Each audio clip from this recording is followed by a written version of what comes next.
importante ito kasi di ba we've always been saying na yung transparency sa budgeting process, parang sana mangyari na yan.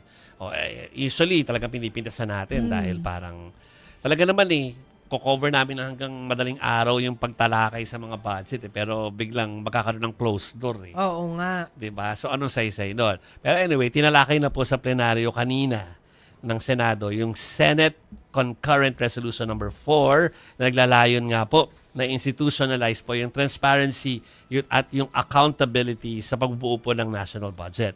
Sa ilalim po ng resolusyon, i-upload sa website ng Senado at Kamara ang lahat ng budget-related documents para madali itong mabasa at masubaybayan ng publiko.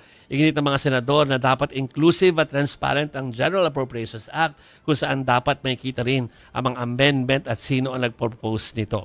At pinasisiguro naman ng Senate Minority Leader Tito Soto na hindi maapektuhan ang national security at data privacy sa pagpapatupad ng mga transparency measures. Huwag na tayong magpakita ng soundbite dyan, pero self-explanatory pa yan. Sabihin ko lang po, kaya nilang gawin yan kasi nagagawa po ng COA yan. Ang COA, hindi kami pinapa-cover doon, ha? Napakahirap mag-cover doon.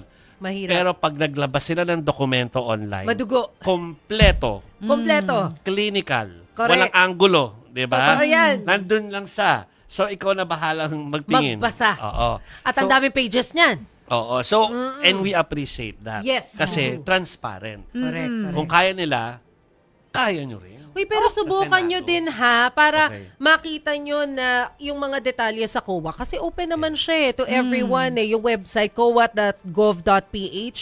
I-check nyo, nakalagay din dun yung department ng mga government na gusto nyo silipin para matry nyo rin. Yes. Naku! Bigyan nyo ng oras, na maraming oras. Ang Okay. hirap kasi wala tayong oras Kaya sabi ko, di ba, dapat mga line graph, naka-graph, dapat may ganong automatic.